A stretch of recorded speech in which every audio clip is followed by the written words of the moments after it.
Amashyira kinyuma kuri Ryangombe uvuga mu mateka y'u Rwanda. Benshi mu bacukumbuzi b'amateka y'u Rwanda cyane cyane mu bijyanye n'imyemerere bakunda gutwerera abanyarwanda ko biyambazaga Ryangombe, bakaba banemeza ko ariyo mana basengaga, nyamara byahe birakajya.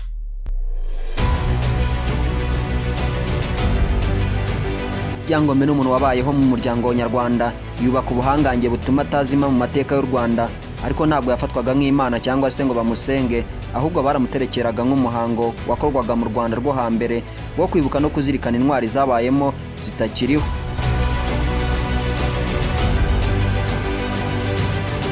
Mbahaye ikaze, njye mugiye kubana na Emmanuel Wihanganye. Mwibutsa niba uri mushya, ibuka gukanda subscribe kuri iyi YouTube channel yacu, kandi ukandira like kuri iyi video niba yakubereye nziza, kandi by'umwihariko sharinge ku bandi bakunda amateka y'u Rwanda. Ubu tugiye gutatura amateka ye, dutunga itoroshi mu hashize, turebe icyo amateka duhishiye. Ni Ryangombe ry'Ababinga mwene Nyundo wamamaye cyane mu bice by'amajyaruguru y'u Rwanda. Abantu benshi ntibasobanukiwe na Ryangombe uwo ari we bitewe n'imyigishirize ifutamye bamuhaweho. Benshi bazi ko Ryangombe atari umuntu nk'abandi, ari igishitani. Ryangombe ni umuntu wabayeho mu Rwanda nk'abandi bose twaba tuzi. Igisekuru cya Ryangombe, se yitwaga Babinga umwana wa Nyundo, nyina akitwa Nyiraryangombe, umugore we akitwa Nyirakajumba. Akomoka mu bwoko bw'Abanyoro mu muryango witwa Abakonjo, bakunze gukoresha ururimi rwitwa Igikonjo. Gakondo yiba mu burengerazuba bwa Uganda mu karere ka Kitara cya Muriro, ni ukuvuga mu nkengero z'ikiyaga cya Albert. Kuri ubu ni mu turere twa Masindi, Hoima, Kibale na Bulisa mu ntara y'uburengerazuba bw'amajyaruguru y'igihugu cya Uganda. Ryangombe yavutse ari ikinege. Abahungu bamukomokaho ni Binego, Ruhanga, Nyabirungu, Mashira na Kagoro. Bene se wabo bazwi ni Nyabirungu wari umuhigi na Mumutumucuni, ari nawe bakundaga kubuguza. Igisingizo cye ni Ryangombe bibero birindi biramba, nyamunyaga izaburi wizitaburi wakazinyaga inkingi n'imyugariro yitwa Nkingi y'inka, mu nkingi y'abagabo yitwa Nkungi y'abagabo. Ryangombe yari umupfumu w'igihanganye mu gihugu cye. Yinjira mu Rwanda yazanye n'abagaragu be bitwaga Abacwezi, n'izina ry'umwihariko ry'ubuhangange bw'Abanyoro bagengaga ibihugu byari bigize agace Ryangombe yavukiyemo, ari byo Bunyoro, Toro, Bukiri, Bukede, Busoga, Buganda na Ankore. Icyo gihe yazanye n'abantu 15. Abantu bazanye nawe uko ari 15 harimo abana be, inshuti ze n'abagaragu be bari bagize umuryango munini, ari nawo waje kwitwa Imandwa Nkuru.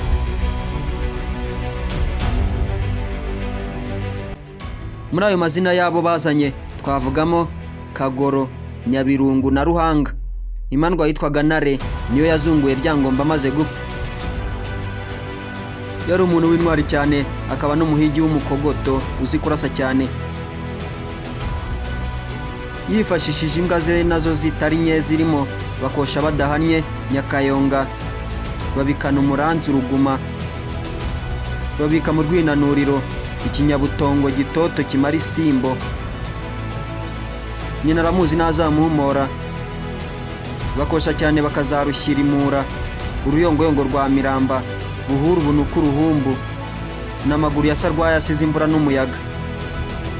Bisimbo birabomborana, mwanga mwabona bikwira shyamba.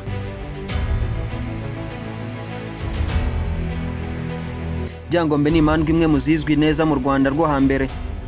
Nyuma ya Ryangombe abajya kubandwa bifashisha izo mandwa arizo Ryangombe, Binego, Mugasa, Kagoro, Ruhanga, Nkonjo, Mashira, Umuzana na Nyabirungu.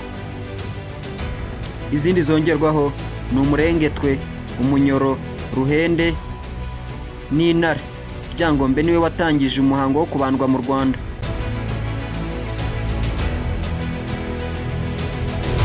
Naho ibyo bidahagije rero, uko Ryangombe yageze mu Rwanda, kugira ngo Ryangombe aze mu Rwanda yahuriye na Ruganzu mu gace ka Bukamba.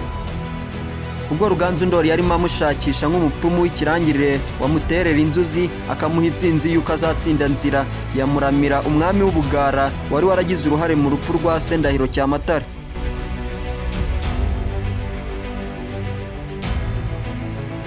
icyo gihe Ryangombe yamuraguriye itsinzi y'Abagara, amubwira ko ingabo z'Abagara azatsinda ku biryo kuko ari Abanyenda, amurangira nuko azabigenza ngo yivugane Nzira ya Muramira aho azamuta ku munigo, kandi kazagenda yambaye uruhu rw'intama akiyita Cyambaranama.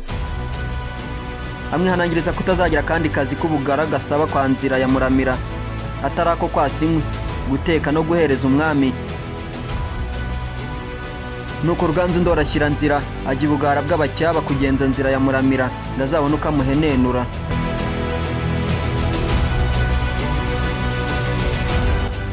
Ruganzu Ndori yaragiye ashyira mu bikorwa indagu za Ryangombe, nuko nazo ziramuhira kugeza ubwo yivuganye Nzira ya Muramira amutaye ku munigo, ingoma y'ubugariza imiryo.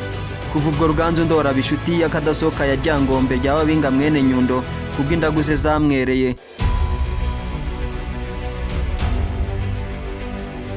Nuko nyuma y'ibyo Ruganzu Ndori yagiye gushimira Ryangombe kubw'itsinzi yamuhanuriye ku Bacyaba bagengaga ingoma y'ubugara, baranezeranwa bakurizaho no kuba inshuti magara. Muri ibyo bihe ni nabwo yagishije inama Ryangombe y'icyo yakora kugira ngo agarure ubumana n'ubumuntu mu Banyarwanda, hato hatazongera kwaduka amahano nk'ariya yatumye ibikomangoma byo kwa Gahima birwanira ingoma hagapfa benshi, harimo n'umwami Nyiringoma Ndahiro Cyamatare.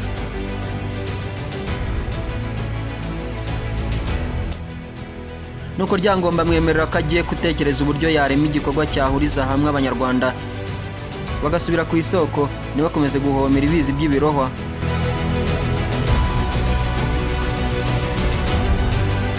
Mu gufata umwanzuro w'icyifuzo cya Ruganzu Ndori niko guhanga umuhango ugamije kugaruramo ubumana n'ubumuntu mu Banyarwanda, agena inshingano n'imiterere yawo, ashyiraho na za kirazira ziwugenga zikanawurinda, awita kubandwa Imana, umuhango ugamije kubimikamo urukundo rutagajuka.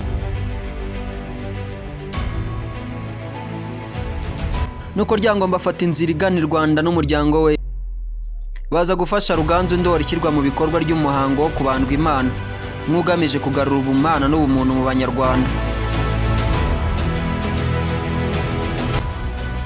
Nk'inzobere mu mibanire y'abantu n'Imana, Ryangombe yaremye imigenzo igaragiye umuhango wo kubandwa Imana kugira ngo uzoroshye ishyirwa mu bikorwa ryaro, agena amahame awugenga, nuko utangira utyo. Kubandwa Imana byaremwe na Ryangombe ntabwo ari umuhango nyezamana wahanganywe n'u Rwanda nk'uko benshi babyigishijwe nabo bakabitwarira iyo bigoramiye.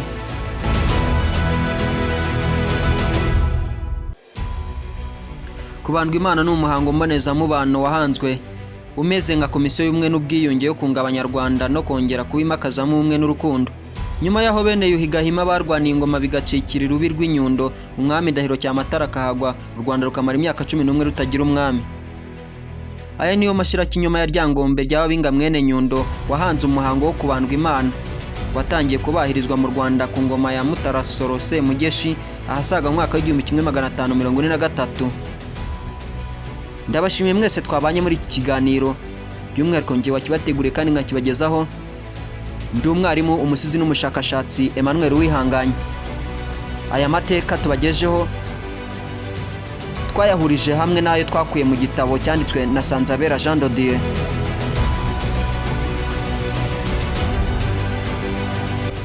Iyi ni Media TV, mukomeze kutuba hafi, dukomeze kubagezaho amateka y'u Rwanda ndetse n'umuco bya Kinyarwanda. Hasta la vista, naho muri video ikurikira. Ciao ciao.